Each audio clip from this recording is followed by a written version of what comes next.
Greetings, my dear students, and welcome to the fascinating world of particle physics.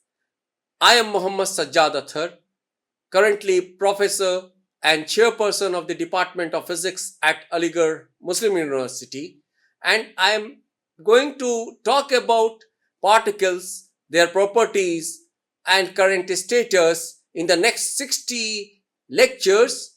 Hope you will enjoy it.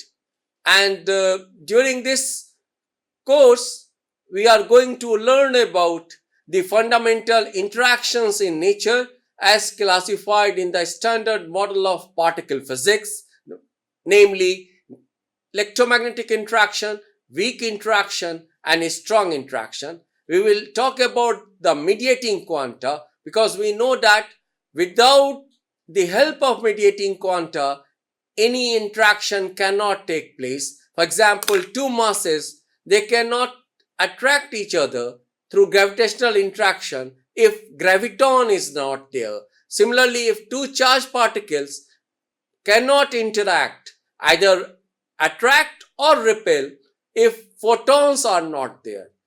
Similarly, in the case of nucleons or nucleus, if gluons are not there, strong interactions cannot take place. And finally, we have weak interactions whose mediating quanta are W plus, W minus, and Z0 bosons.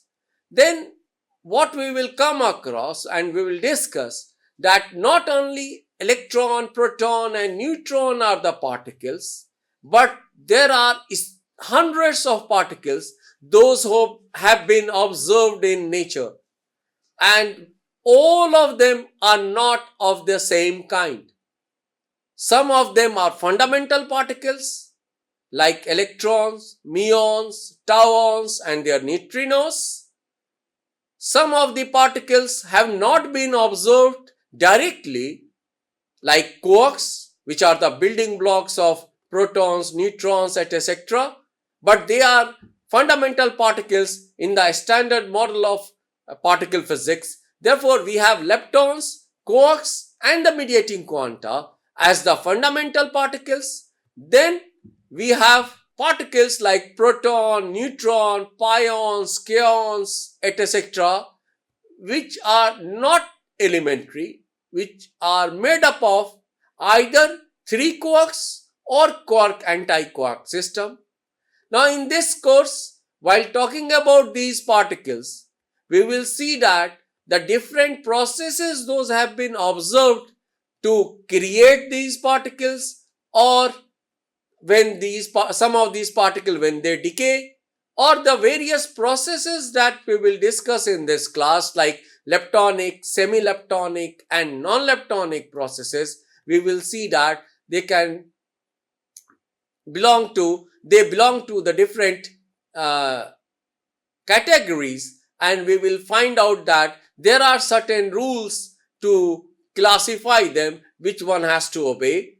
During this course, we will talk about the conservation laws in particle physics. There are two types of conservation laws: exact conservation laws and approximate conservation laws.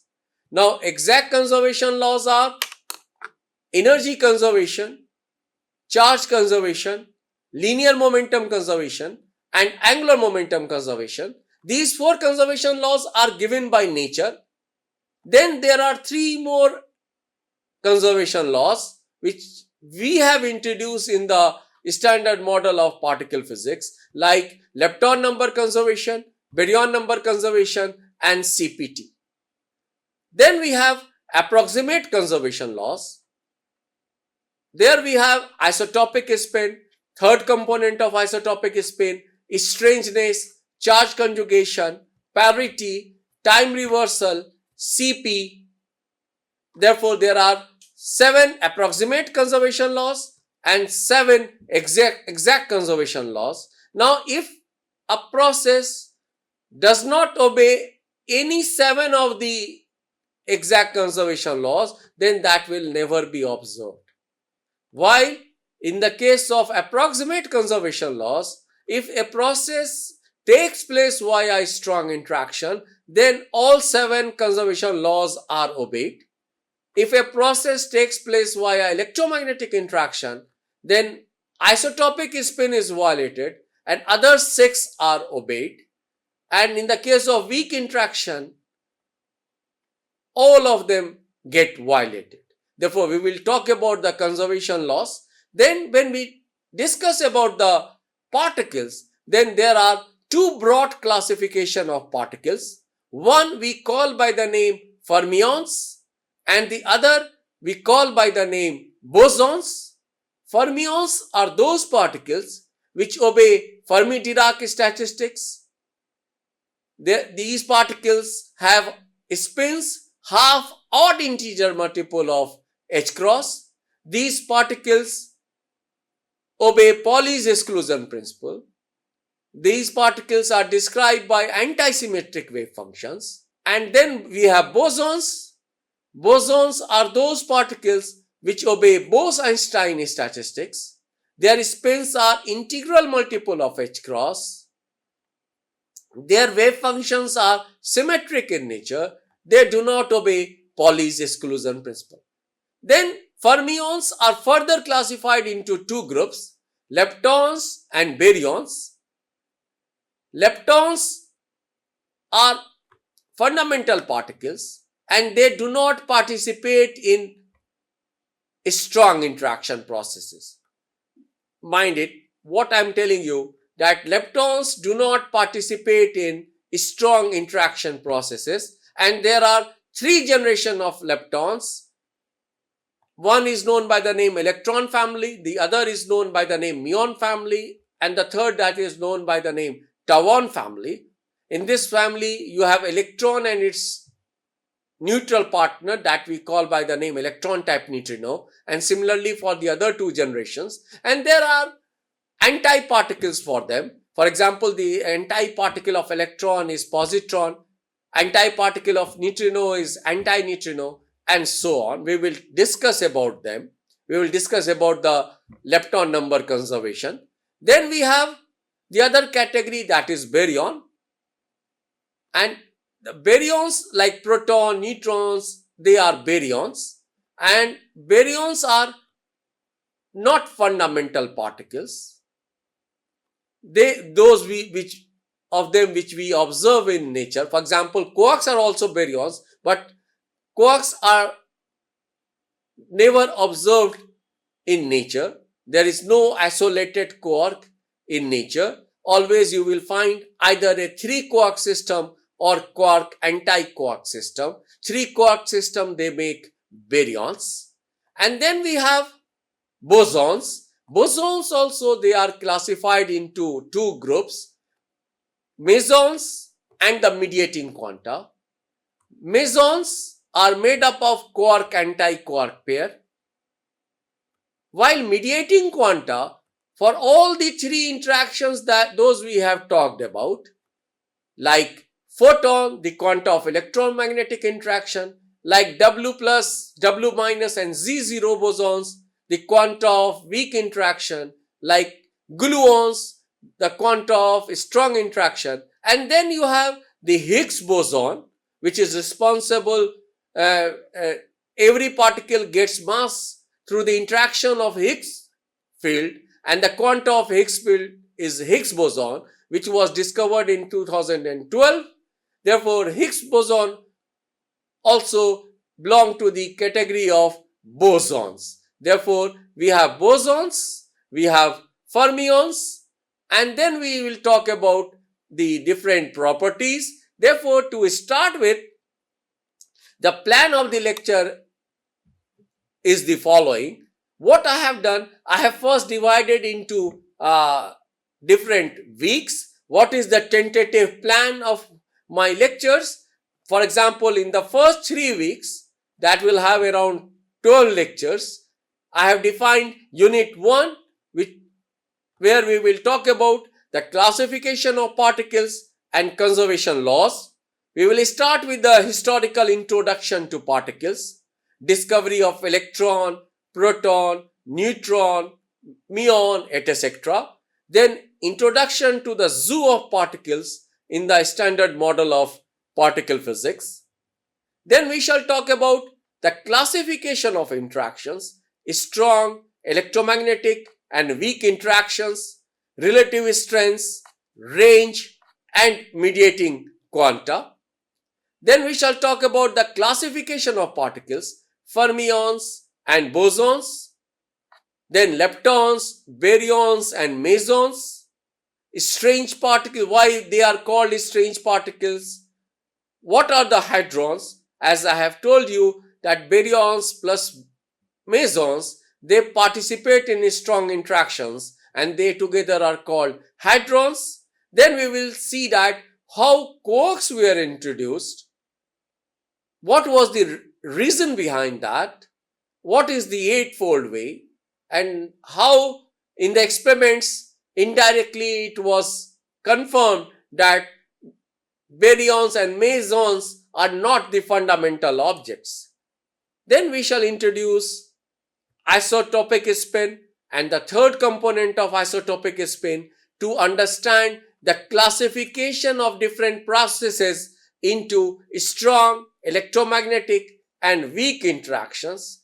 Then we shall also talk about the application of isotopic spin algebra in the prediction of some of these strong interaction processes, the cross sections for the different processes like in the pion nucleon scattering or in the case of kaon proton scattering where we have sigma and pi in the final state. We will talk about pi plus p going to pi plus scattering, pi minus p going to pi minus p scattering, pi minus p scattering to pi 0 n in the final state and all that. How one can just based on isotopic spin, you can predict the cross section for the other processes if you know the cross section for a given process. Then we will talk about the exact and approximate conservation laws, and therefore these topics are the introductory topics to understand the particles, understand their classification, and finally in this unit we shall talk about the threshold energy of a reaction. When a process, for example, A plus B going to 1 plus 2, let me tell you a physical example, electron-proton can give rise to electron-proton plus pi 0. It can give rise to electron-proton plus pi minus, or a neutrino interacting with neutron target, it can give me mu minus plus p. Then what should be the minimum energy in the initial state to execute the desired number of particles in the final state? Therefore, the threshold energy is the desired energy in the initial system to have the particles in the final system. Suppose A plus B is going to 1 plus 2 plus 3 plus 4. If we want to have something like that, then what should be the minimum energy in the initial state? For example, if I talk about P plus P going to P plus P plus P plus P bar, where P bar stands for antiproton. Therefore, what should be the threshold energy of the reaction to have these particles in the final state? Okay, we shall talk about the threshold energy of the reaction, and this is a very important concept to when a reaction will take place. Then we will come to another beautiful topic in particle physics,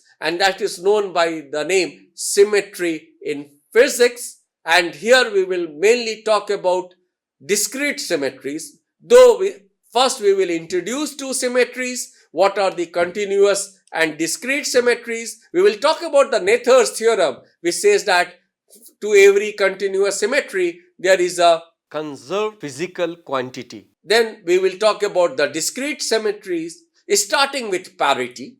First we will introduce to the parity operator, what is its physical significance, what is orbital parity, what is intrinsic parity, what's the parity of leptons and baryons. We will see by examples that why not parity of leptons and baryons can be determined in the experiments, while the parity of mesons or photon can be determined in the experiments, and it has been determined.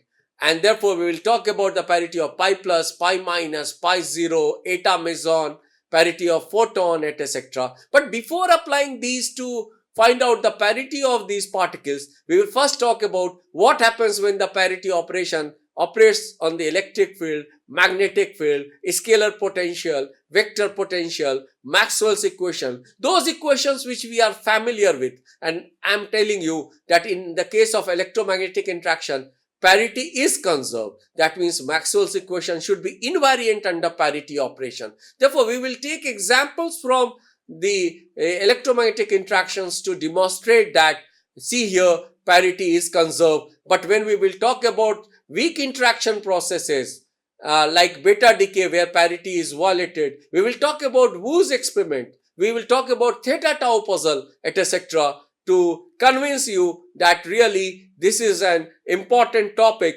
and one which one should understand. Then we will talk about the C parity, that stands for the charge conjugation operation, and we will first apply this C parity to see that how electric field, magnetic field, scalar and vector potentials change under C operation.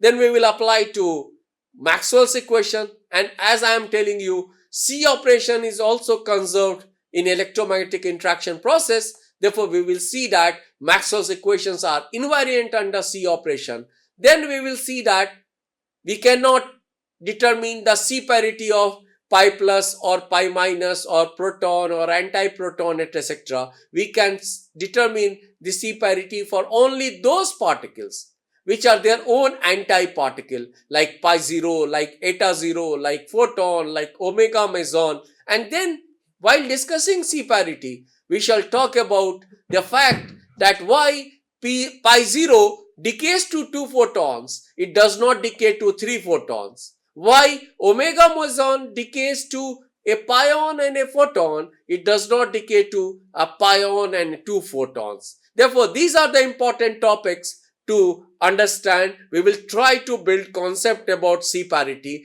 Then we will also introduce charmonium, botonium and positronium system. Charmonium is a CC bar system. Botonium is a BB bar system. Positronium is a electron-positron bound system. We will see that how parity and C parity of different states can be determined for these atomic systems like electron-positron or quarkonium systems like CC bar, charmonium and BB bar.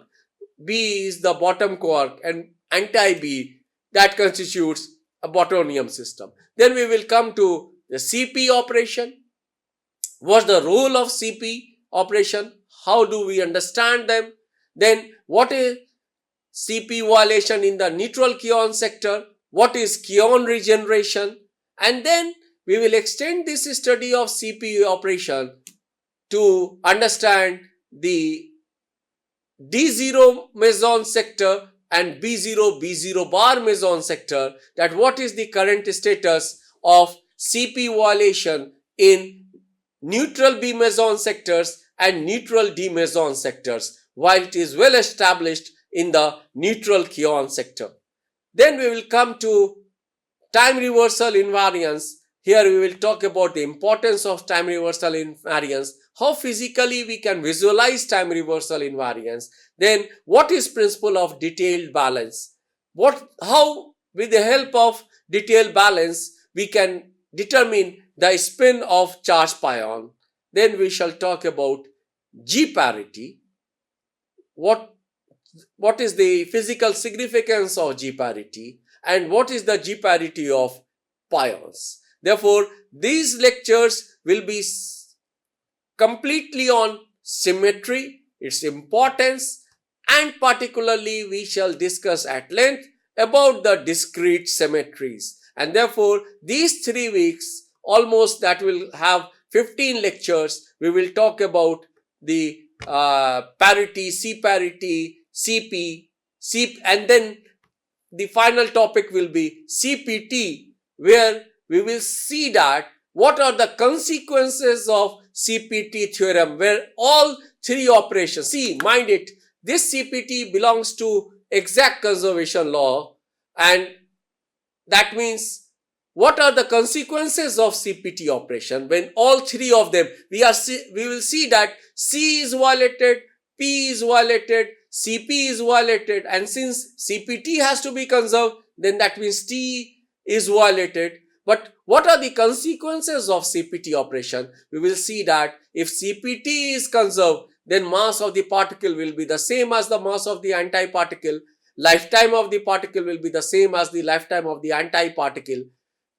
Magnitude of the charge of the particle will be the same as the magnitude of the charge of the antiparticle. Magnitude of the charge, magnetic moment in magnitude for particle and antiparticle will remain the same.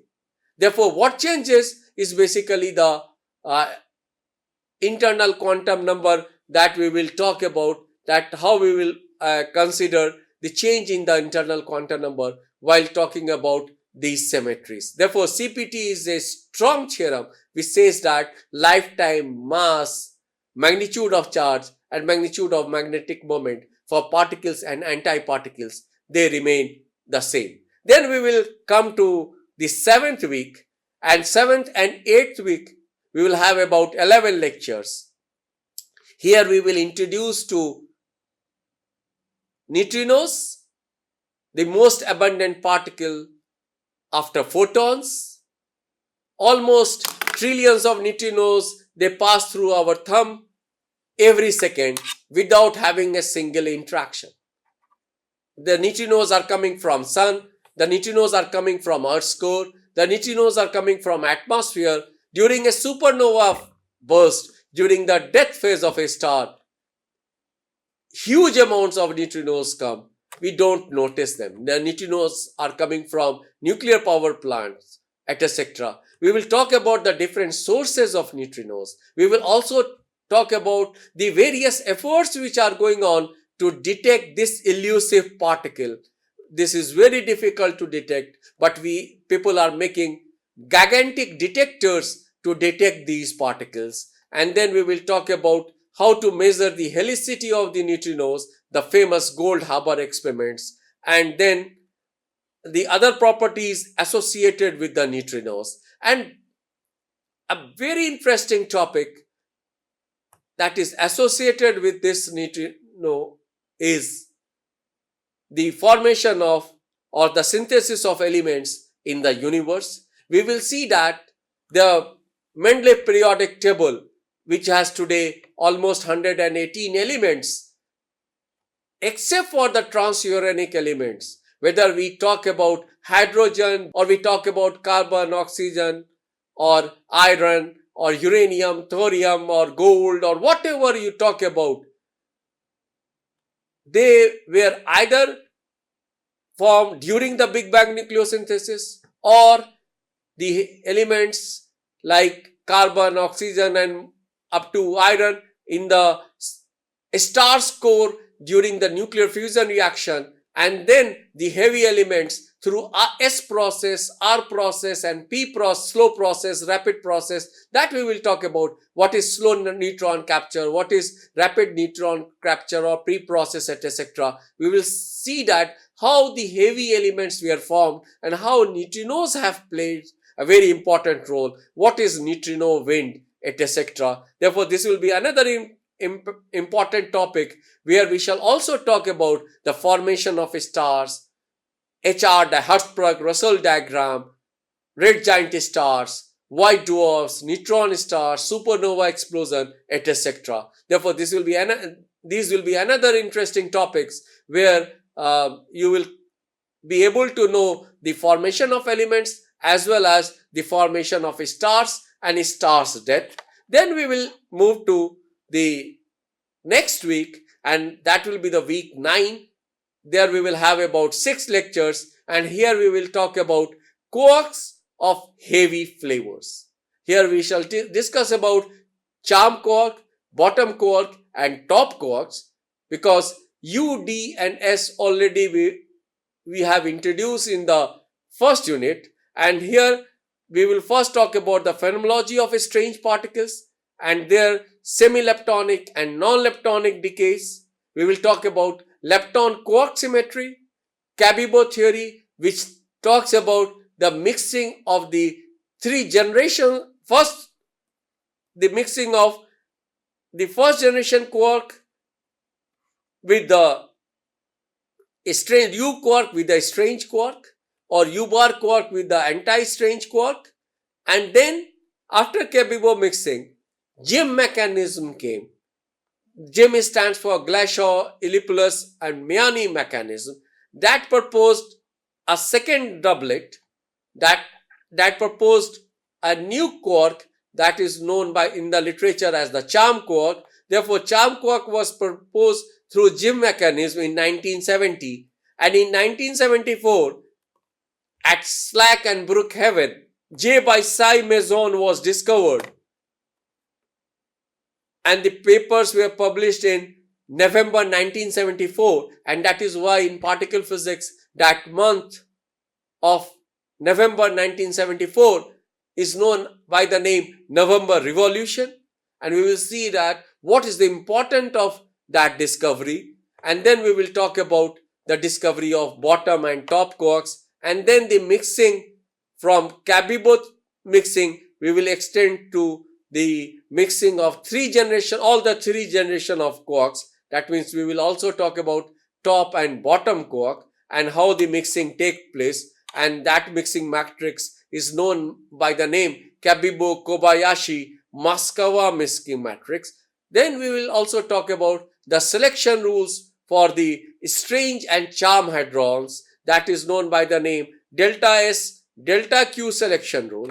And then for the charm there is additional change in the charmness quantum number. There we will talk about what happens when delta C also comes into play, how we can say that this reaction is allowed, this reaction is Cabibbo suppressed, and this reaction is forbidden reaction. Therefore, what are the categories for the Cabibbo allowed, Cabibbo suppressed and forbidden reaction? We will see that why delta, in any process, if the strangeness changes by 2 units or more than 2 units, why those reactions are forbidden. Then we will talk about the corkonium and their spectra, predicted CC bar charmonium anti-charmonium state or botonium anti-botonium states with principal quantum number 1 and 2 with their properties. These particles, those we will see that they have been found in the experiments. We will talk about the CKM matrix.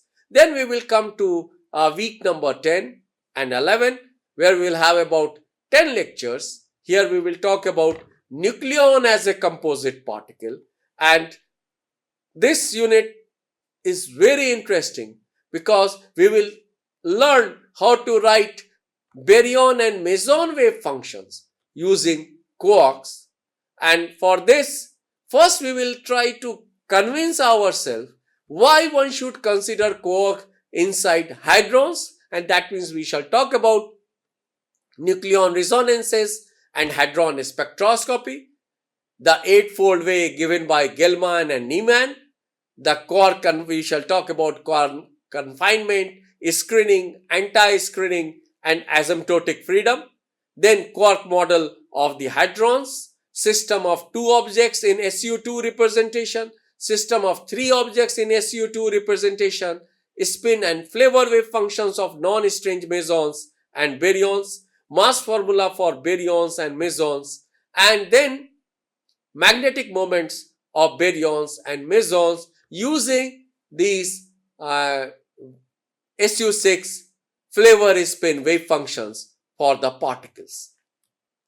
Then we will come to the last week, and that will be the 12th week of our course, and here we will have 6 lectures, and this will be mainly on experimental high energy physics. First we will talk about the relativistic kinematics. Here we will talk about the laboratory frame, the center of mass frame, how one can transfer the kinematical quantities from laboratory frame to the center of mass frame, because in the laboratory frame one fellow is at rest and another guy comes with certain energy and momenta, while in center of mass frame 2 fellows from the opposite direction, they come and collide. But if the experiments are performed somewhere, for example for the same two particles, say 1 plus 2, and we are observing 3 and 4 in the final states, whether we are performing experiment in lab frame or center of mass frame, we will see that for the same center of mass energy, the cross section will be the same. Now that means the quantities, kinematical quantities in or the laboratory angle or the center of mass angle or the laboratory momentum, center of mass momentum, we will see that how we can relate them. Therefore, for that we will introduce Lorentz transformation for energy and momenta, 4 vectors and invariants, laboratory and center of mass frame, calculation of energy, momentum and scattering angle of particles produced in nuclear radiations in lab and center of mass frame and their transformation. Then we will talk about the accelerators, the various accelerators used to accelerate the particles to high energy, because you see we have LHC, Large Hadron Collider at CERN, where the energy is 7 tera electron volts. In early 20th century, we had started with mega electron volts, and then from mega to giga electron volts, that is 10 power 9 electron volts. Today we are talking about 10 power 12 electron volts. Some after 50 years we will talk about more energy. As we will have more and more energy, we will be able to see particle inside a particle. We will be able to see exotic particles. We will be able to find out the properties of the particles. Therefore, for the different accelerators which are presently being used or which have been used are cyclotron, synchrotron, linear accelerators, colliders, storage rings. And then finally, we will talk about the detectors, because whatever scattering is taking place, whatever particles are coming out, either in space or in the laboratories, we have to detect them. And for that, we need detectors. And to detect different particles, we need different detectors. We will talk about the simplest one like cloud chamber, bubble chamber, Geiger-Müller counters, Cherenkov detectors, calorimeters, scintillator detectors, etc. And for all these topics, I am recommending 3 books which are readily available. The one is titled The Physics of Neutrino Interactions. This has been published by Cambridge University Press. This is by myself and Professor S.K. Singh. Then the second book is entitled Introduction to Elementary Particles. This has been written by David Griffith. This has been published by Wiley. Then the third book is by A.D. Martin and G. Shaw. This title of this book is Particle Physics, and this has been published by Wiley. Therefore, this is the introduction to our course, and now let us start the discussion on the particle physics. And the outcome of the course will be, this has been designed such that students will be able to understand conservation laws and symmetry principles in particle physics, understand properties of leptons and hadrons, explain mechanism and features of particle production, broadly understand the design of detectors in mega experiments, understand physics with neutrinos, understand SU6 quark model to evaluate hadron properties. And with this, we start our course. We start with the introduction.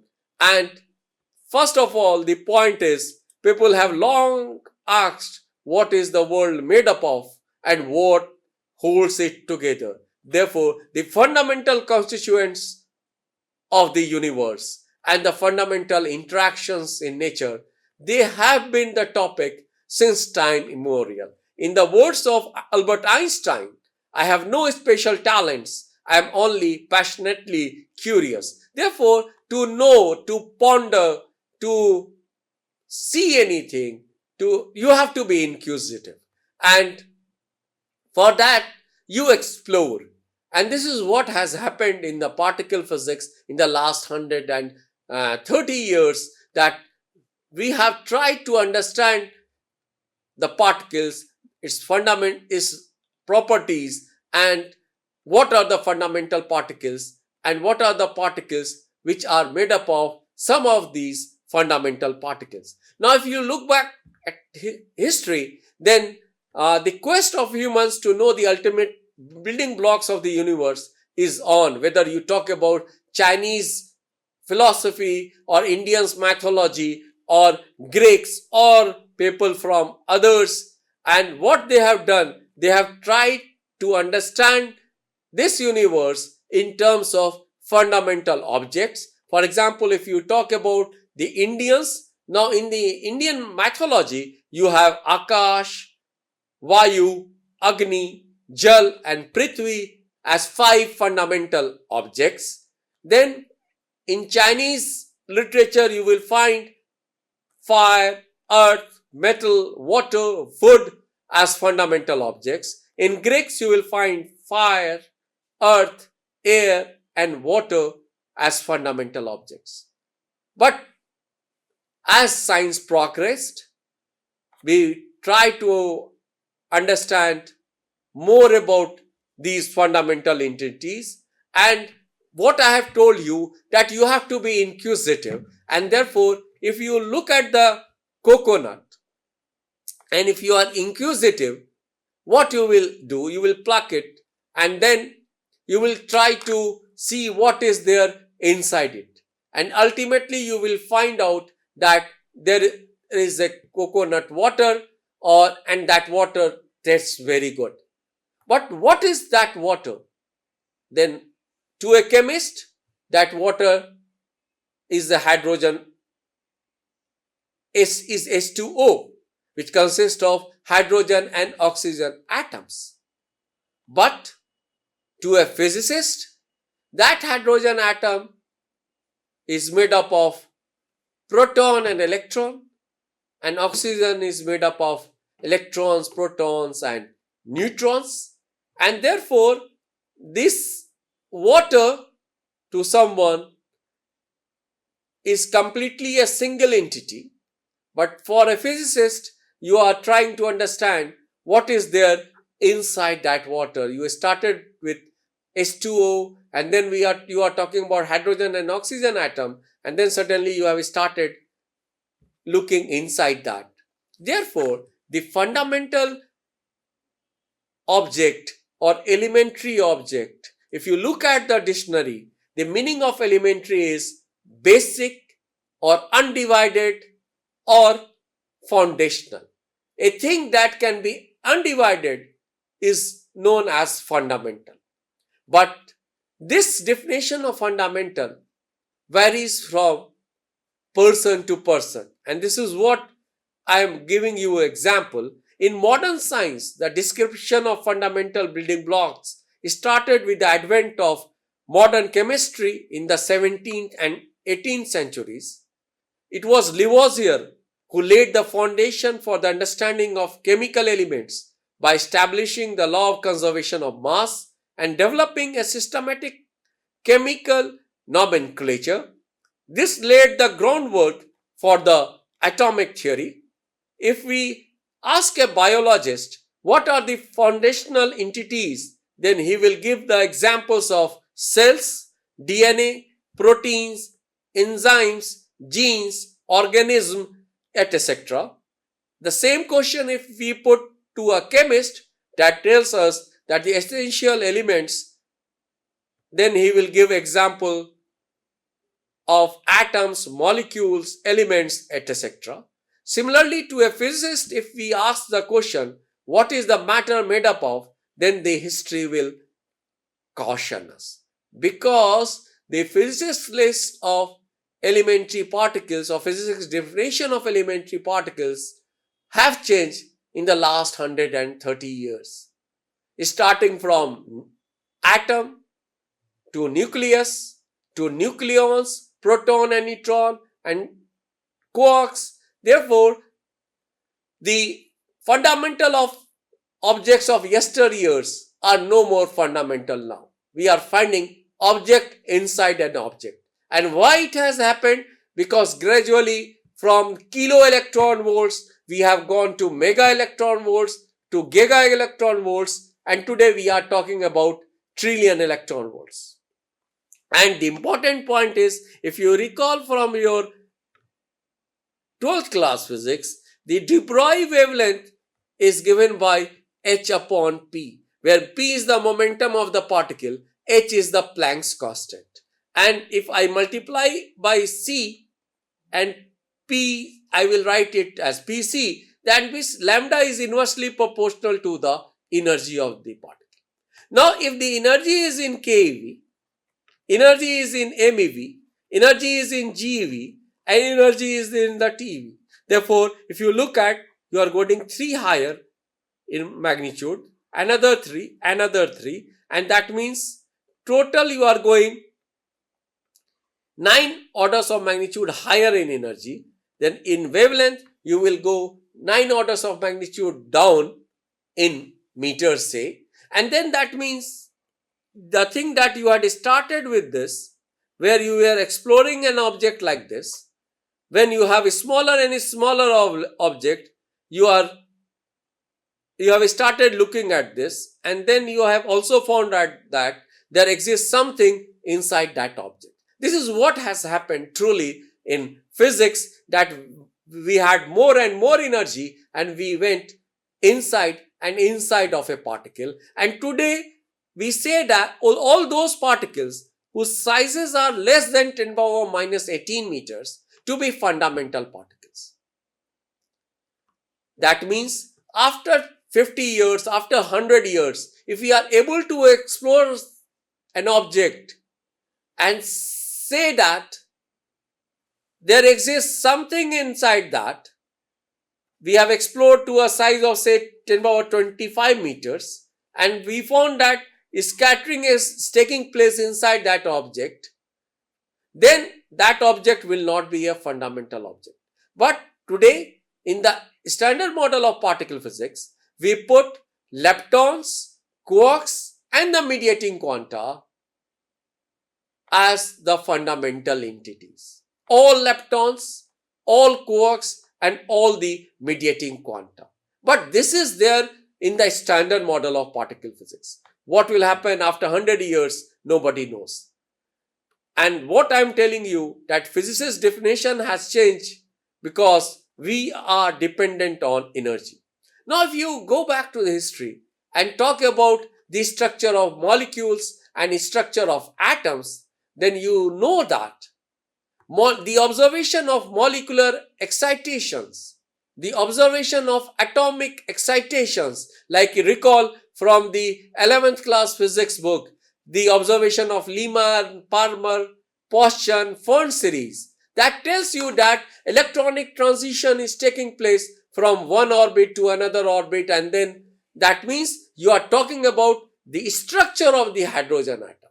Therefore, the structure, the molecular excitations, the excitation of atoms, they are telling you that those objects are not fundamental objects. While if you give energy to the electron, all the energy will be taken as the kinetic energy. While if you bombard energy to the proton, then if you say the proton mass is 938 MeV, you give energy of about 300 MeV, it will go into the delta excited state.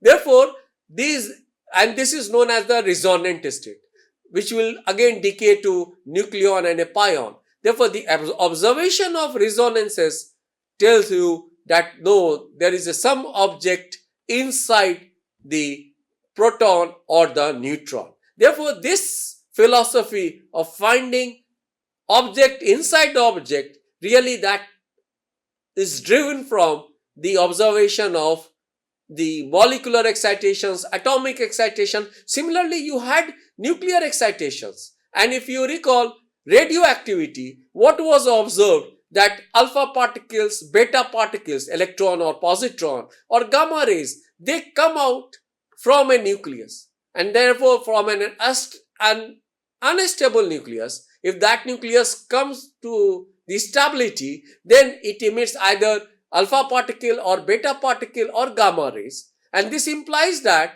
there exist a few objects inside that nucleus, and that that is why some transition is taking place that we understand by the concept that neutron is getting converted into proton or proton is getting converted into neutron. That tells us that really nucleus is not a fundamental object. Then similarly, if you recall the experiment of in the beginning of 20th century that is known by the name Rutherford alpha particle scattering experiment, when Rutherford bombarded alpha particles on the gold foil, and he found that most of the alpha particles, they go unhindered, but a few of them go at large angles, and that implies that since alpha particle is a positively charged particle, if they are moving at large angle as at these angles, or a few of them get reflected back, this implies that there is some positive charge sitting at the center, and there came the existence of a nucleus. Therefore, the Rutherford alpha particle experiment was instrumental in the observation of the fact that nucleus should exist. And I am telling you about the radioactivity, I am telling you about the nuclear excitations. Those were the proof that nucleus is not a single entity. Then we came with the fact that nucleus is made up of proton and neutron. They are the constituent of the nucleus. Later, excitations of these particles and their anomalous magnetic moment. For example, I am talking about the excitations of protons and neutrons and the anomalous magnetic moment. If you recall, the magnetic moment of hydrogen atom in units of C and H cross is equal to 1. This is E upon twice me. This we call by the name 1 Bohr magneton. Following the same analogy, the magnetic moment of the proton should be E upon twice mp. And since mass of the proton is 1836 times mass of the electron, therefore the magnetic moment of the proton should be 1836 times smaller than the magnetic moment of the electron, because mass of the proton is coming in the denominator, and therefore the expectation was this should be magnetic moment of the electron should be 1836 times more than the magnetic moment of proton. And this magnetic moment of the proton we write it as 1 nuclear magneton. Experimentally, when it was measured, it was found to be 2.79 nuclear magneton. And then that means this 1.79 additional number, we call it by the name anomalous magnetic moment of the proton. Similarly, it was found that neutron has got a finite magnetic moment, though the charge of the neutron is 0, but its magnetic moment is finite. Therefore, these were the indirect evidences which led Gell-Mann and Niemann to think about some fundamental structure inside the proton and neutron. So therefore, this quest in future may keep on going with the further increase in energy, and this is a fascinating field. You will enjoy it. Let us stop for today. We will meet in the next lecture. Thank you very much.